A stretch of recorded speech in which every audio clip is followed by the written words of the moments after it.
Minasan konnichiwa, assalamualaikum warahmatullahi wabarakatuh. Kembali lagi bersama saya Tito Hardianto di acara Ngospek, ngobrol seputar pengalaman dan kehidupan. Kali ini saya ditemani lagi teman saya yang tentunya berbeda kampung apa kotanya? Pokoknya beda kampung, beda perusahaan dan beda LPK juga. Karena kan beda-beda LPK ini lebih bagus buat saya bahas karena masing-masing LPK kan masing-masing lembaga pengirim ini beda-beda, jadi banyak pengalaman-pengalaman yang nantinya bakal teman-teman semua dapatkan di sini. Sebelumnya perkenalan dulu, kenalin bro, nama sama asal. Ya. Assalamualaikum warahmatullahi wabarakatuh. Kenalkan, nama saya Regi, asal dari Karawang. Saya dari LPK Minori. Alhamdulillah di sini sudah hampir 1,5 tahun, dan insya Allah tahun depannya lagi lah, insya Allah pulang. Mungkin segitu aja perkenalannya.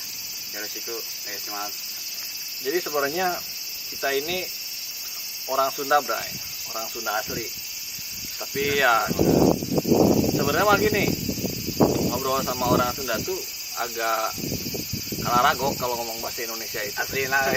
Tapi karena kan orang malas ya cuy, malas subtitle. Jadi ya mau gak mau kita harus Profesional ya. Indonesia, bahasa Indonesia. Siap. Kecuali sama orang Jawa ngomong orang Jawa atau orang Medan ngomong bahasa Indonesia tuh biasa gitu, Biasa ya. Tapi sama orang Sunda mah kalah ragu. Tapi demi teman-teman semua lah, sekarang kita menggunakan Maksimalkeun lah bahasa Indonesia. Tentunya yang baik dan benar itu. Rada dimaklum ya, taman balak kota nih Indonesia na. Ya kieu we biasana enggak poe ge. Jadi gimana nih Mang Regi, kita sebelum cerita ke Jepang dulu lah. Kenapa sih dulu pengen ke Jepang? Jadi kumaha ya?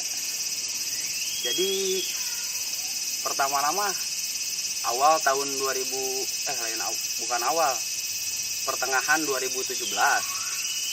Ceritanya saya masih kerja di salah satu perusahaan di Indonesia di kawasan Kim di daerah Karawang. Nah, di situ tuh ada teman-teman saya juga, termasuk leader saya dan teman-teman karyawan yang lain. Nah, mereka tuh itu ya pertamanya mah 6 orang, Wak. 6 orang teh eta teh itu teh ke Jepang semuanya teh, Wak. Satu persatu. Oh ya, berarti teman-teman kerja lah ya, Teman kerja ke Jepang satu persatu. nah, suatu cerita.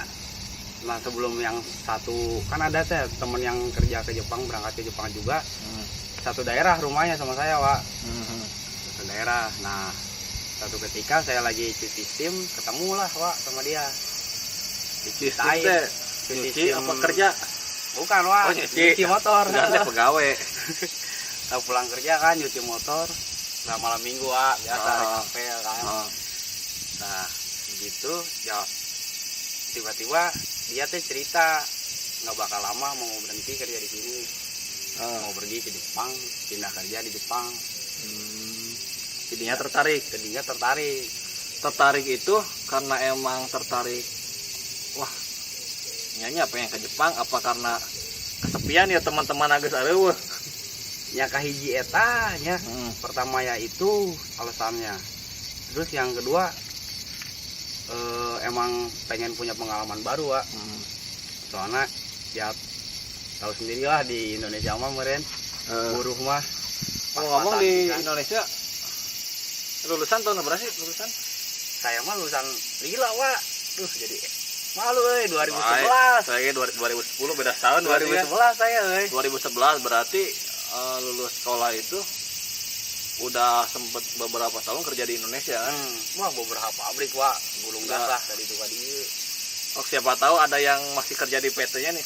PT naon esok sebutkan. Pertama keluar sekolah 2011 teh langsung ke Yamaha PMI Yamaha 1 2 tahun di Karawang. Di KIC. Yang kedua setelah dari situ ke Saitama SSI, perusahaan stamping di situ setahun. Terus habis kontrak lagi pindah lagi ke Cikarang, ke KO di Jababeka, Wak. 6 bulan di situ karena emang gak betah banget, Wak. Caranya sistem op ya nggak cocok lah sama gaya hidup mah. Misalkan yang lain libur saya kerja, yang lain kerja saya libur. Berarti Jadi nggak betah 5 hari apa Mak? Jadi 2 hari kerja, 2 hari sehari libur. 2 hari kerja. Berarti itu teh terpaku hari Sabtu Minggu doang libur saya. terpaku. Kayak gitu Berarti Yamaha terus Yamaha 2 tahun, Saitama setahun. Terus KO 6 bulan. Oh, 6 bulan. Terus teh balik lagi ke Kerawang. Nah, ke PT yang sebelum berangkat ke Jepang, di PT Yoroju Otomotif Indonesia. Nah, di situ. Nah, kenal sama yang 6 orang yang berangkat ke Jepang teh di situ. Termasuk ada leader saya juga, resign langsung berangkat ke sini. Yoroju Di asa ingat Yoroju teh asa aya teman saya. asli nah. Pas bareng di PT saya kerja. Bro, ospek. Yoroju teh otomotif kan ya? Mobilnya. Mobil. Spare part mobil. Kalau nggak salah namanya Pak Andi. Tapi Pak Andi, ayah engineering. orang Bandung. Orang Bandung. Orang Bandung. Serius. Asli nah udah hidung ya. Ex Jepang. Ex Jepang. Teman saya, teman saya. Asli lah. Asli Pak Andi. Saya Pak Andi teteh pindahan di PT saya sebelum sini. Saya ngospek di mana ya? Pak Andi eta tapi rumahnya di Cikarang. Rumahnya di Cikarang. Cikarang kan? Beneran. Oh, bener berarti. Bener. Aslinya. Kalau dulu mah motornya Vario. Vario tapi soalnya kan pakai jemputan. Kayak sama. PT Yoroju mah ingat saya kemarin ya soalnya pernah kontekan pas saya mulang teh KPT eta tapi kudu ke ormasnya ayeuna mah. Naik lah kadinya mah. Anu di dinya ge kalabur. Pak Andi dulu mah leader ngalas, leader saya teh Di perusahaan sebelumnya teh. Di Yokuma di Delta Mas. Sekarang mah jadi engineering. Di Yoroju. Jadi PT Yoroju eta teh kalau nggak salah mah PT dia pas magang. Magang STM. Itu pas magang di Jepang. Karena dia anak IM. Magang di Jepang teh di PT eta. Terus dia teh berangkat ke Jepang, dikirim perusahaan saya dulu. Nah, pas diberangkatin ke Jepang ketemulah jeung orang perusahaan Yoroju ieu katanya mau buka nggak tahu udah buka lama baru Wak 2013 kan? Baru kan saya kira 2014 baru bener nah Pak Andi eta bener gak saya aya kontak lagi dah siap kelah engke imunya setelah inilah itu kan setelah ini nah di situ banyak yang berangkat ke Jepang 6 orang eta teh satu persatu Wak satu persatu pamit terus ya saya jadi terpacu yang berangkat teh sigana jadi tuh menarik oge yang pengalaman jeung nya kahiji teu muluk-muluk emang urang mah neangan duitnya Wak mencari uang lebih lah kasarna kan dari masa atau jalma di kalangan bawah saya mah jadi pengen punya ke satu ya pengalaman, kedua ya mungkin rezeki yang lebih. Jadi saya memutuskan untuk berangkat juga lewat Yayasan LPK Minori teh Cikarang ya. Nah jadi yang pasti ada yang tahu ada yang enggak. Jadi ada yang namanya LPK Minori di Cikarang. Itu lumayan recommended banget. Banyak memberangkatkan juga ya. Alhamdulillah Wak, ribuan Wak. Iya Minori terus juga dengar sih nggak mahal ya. Nantilah kita mau bahas itu juga nanti. Nah berarti resign tuh kan. Belum habis kontrak berarti ya? Apa udah? Maunya. Nah di situ berarti langsung daftar ke Minori. Nah itu daftarnya gimana tuh? Daftarnya pertamanya lewat online. Websitenya Minori, daftar di situ online, nggak lama dapat panggilan. Panggilan pertama itu sama perusahaan las juga ya, tapi saya gagal. Jadi beberapa kali mencoba mensetsu. Mensetsu kan mau bahasa Indonesia. Interview. Mencoba interview untuk masuk ke perusahaan di Jepang tuh nggak cuma sekali langsung lolos lancar masuk, enggak. Butuh beberapa perjuangan ya, sampai 3 kali. Yang pertama yaitu perusahaan kelas juga sama. Yang kedua mah perusahaan ikan perikanan di Jepang, makanan. Nah yang ketiga ini baru alhamdulillah lolos. Alhamdulillah lolos 5 orang dari 32 orang yang kesaring 5 orang termasuk saya. Berarti itu kan daftar di website, website minorinya. Terus abis itu teh panggilannya di telepon, SMS. lewat SMS. Untuk undangan tes berarti. Untuk undangan tes. Itu tuh langsung mindset tuh. Apa kan kebanyakannya orang tahu mah daftar ke Jepang itu tes fisik, lari ini itu. Jadi minori mah pertama sebelum mensetsu kita daftar, dapat panggilan tuh nggak langsung mensetsu, bukan panggilan mensetsu. Untuk hadir tes fisik, terus psikotes kayak matematika dasar. Nah kayak gitu. Nah setelah itu lolos, dapat lagi panggilan interview internal. Kayak pertanyaan-pertanyaan, siap kerja di Jepang, siap di sana kan susah beribadah, terus tentang makanan juga susah cari yang halal, ya seperti itu. Interview kekurangan internal dan kelebihannya lah pokoknya secara gamblang gitu. Setelah itu lolos juga alhamdulillah. Nah dapat panggilan ketiga itu ya itu tentang mensetsu. Interview dengan perusahaan. Berarti udah lulus itu tes fisik. Gimana nih sebenarnya tes fisiknya, berat nih? Alhamdulillah ya. Tapi berat banget bagi manusia-manusia yang malas berolahraga sebelumnya mah. Lari seberapa putaran ya? Lari 5 menit sih, cuma 20 menit. Oh, berarti 20 menit. Kuat berapa putar gitu. Terus push up, sit up, kayak gitu biasa tes fisik perusahaan mah. Di mana-mana juga ya mungkin hampir sama. Jangankan di Jepang, di Indonesia ya kadang-kadang ada gitu kan. Ada.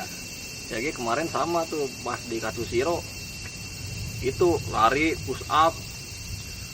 Nah itu kan udah ya dapat perusahaan.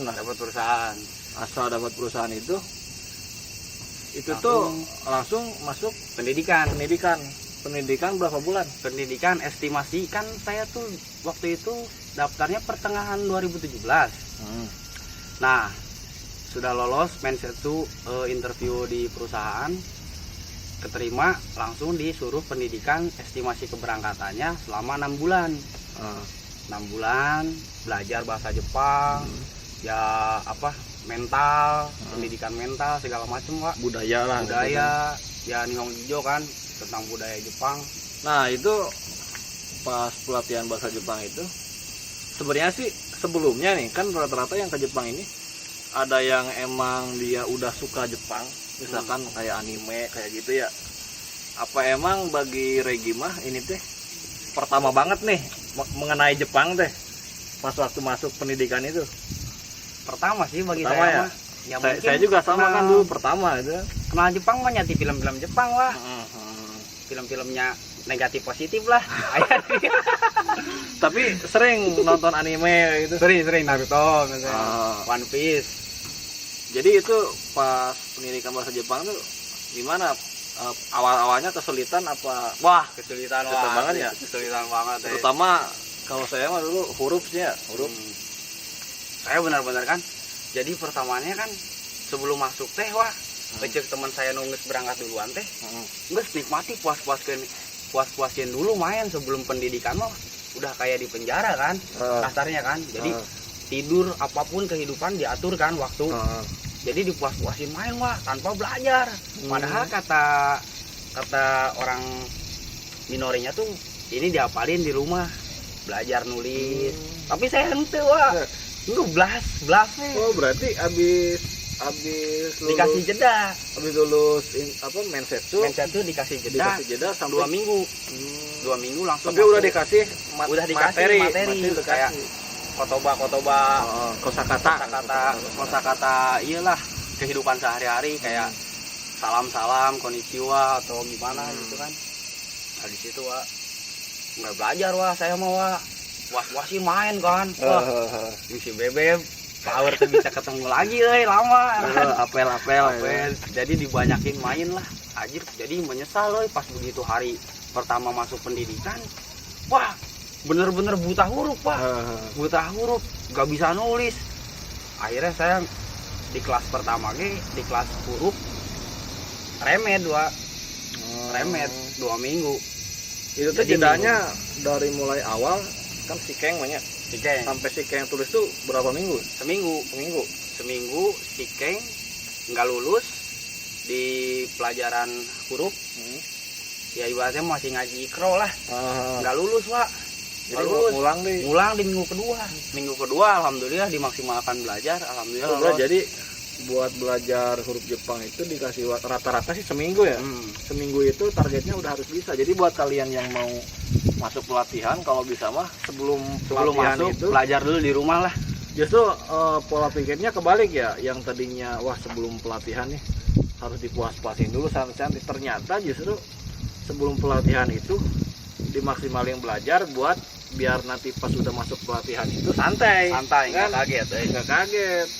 Soalnya gitu. wah susah Papaliut nggak kayak alfabet Indonesia mah gampang banget lah kasarnya. Jepang mah ribet asli. Tapi ada nggak sih itu yang sampai benar-benar udah pelatihan nggak bisa sampai aja udahlah kamu sama LPK-nya dipulangin gitu? Ada Wak. Ada juga. Satu angkatan saya 32 apa 30 ya lupa lah segala itu kan. Nah satu asrama dia perusahaannya beda tapi dia satu perusahaan 4 orang. Nah dia emang ya cek bahasa Jepang nama bakal lah gitu kan. Jadi nggak bisa Wak. Belajarnya mah rajin Wak sampai tengah malam kan. Di waktunya tidur dia masih belajar tapi entah kenapa mungkin IQ orang kan berbeda-beda kan. Jadi menurut dia mah emang susah banget gitu Jadi sampai di nyerah gitu kan. Di DO kan akhirnya. Kasihan asli sumpah. Teman saya ada satu orang itu orang Bekasi. Dia tiap angkatan juga sih kayaknya sih ada sih. Soalnya emang gimana ya bahasa ini sebenarnya sih kalau udah di Jepang mah segabisanya karena tiap hari kan ya tiap hari dengar kan pasti terus sudah ya mau nggak mau harus dipaksa bisa. Tapi karena emang kalau untuk awal-awal pelatihan ini yaitu minimal basic tuh harus dikasih waktunya itu cuma ya 4-5 bulan lah ya. Itu harus menguasai sampai ya minimal N5 lah ya. Minimal N5. Apalagi sekarang rata-rata LPK udah menerapkan standarnya itu N4. Dulu mah saya masih N5. Jadi gitu bukan cuma tentang belajar, ada yang keluar dari hal fisik mental pun ada yang keluar Wak. Ada yang nyerah, mengundurkan diri karena emang di asrama itu kan kehidupan di asrama emang benar-benar karantina itu benar-benar itu kan. Jadi ya kayak makan harus tiket, masak nasi ya sendiri, cuci baju. Ya mungkin kalau ada hukuman kita. Jadi sistemnya kan salah satu semuanya kena kan Pak. Kalau di pendidikan mah satu yang bikin salah, satu grup ya terima hukuman. Ya mungkin dia nggak terbiasa dengan hukuman itu sama kehidupannya dia yang sebelumnya mungkin enak. Jadi dia ya udahlah saya mah mengundurkan diri aja. Jadi di Minori itu kan saya kan dari JIK ya. Kalau di JIK itu kan ada beberapa tempat pelatihannya. Kalau di Minori itu semuanya di Bekasi berarti. Di Cikarang semuanya. Itu satu gedung itu berarti ya. Jadi ada gedung untuk belajar, gedung asrama. Beda-beda. Jadi ada 1, 2. Waktu dulu mah saya asrama asrama cowok 2, asrama putri 1. Gitu. Tuh ngopi ceng. Harus tarik sendal. Oh, ada nyarios ya tadi. Kebetulan arek balik. Palingan sendal saya teh tadi apa? Ya pakai ya. Saya aya sendal hijau tadi itu. Ada. Sendal slop. Ada. Di mana berarti dipakai. Palingan we teh lain ngobrol atuh. Kayak gini Kak Dede. Oh, Untuk siap, yang kenal doang. Jadi gitu di Minori mah. Sebenarnya sih ya nggak ada yang susah Nggak ada yang susah, nggak ada yang susah. cukup Balik lagi sama keinginan. niat, tekad. Apalagi udah mungkin udah pernah kerja ya. Kalau udah pernah kerja kan kita punya apa ya, pola pikirnya agak berbeda orang yang baru lulus sama yang udah pernah kerja. Jadi ada istilahnya maksakeun lah gitu kan.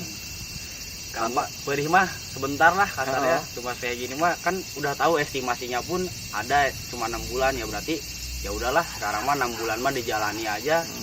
Dijalani antar juga enak kalau udah berangkat mah. Ya alhamdulillah sekarang mah Setelah lintuh. setelah 6 bulan itu lulus tuh udah belajar bahasa Jepang. Jadi target kan estimasi 6 bulan kan saya kan belajar estimasi turun berangkat kan Januari berarti kan dari Juli estimasi Januari berangkat. Nah di Desember sebelum review sebelum liburan tahun baru Desember, temen satu perusahaan saya sakit Wak. Sakitnya itu yang emang gak diduga-duga sakitnya teh. Berarti berapa orang satu perusahaan itu rencananya tadi? 5. Tapi alhamdulillah berangkat semua. Tapi karena yang satu sakit di sebelum liburan tahun baru, jadi keberangkatannya jadi Februari. Harusnya Januari, jadinya Februari karena nunggu yang sakit. Tapi ya alhamdulillah kan yang sakit itu juga bisa berangkat.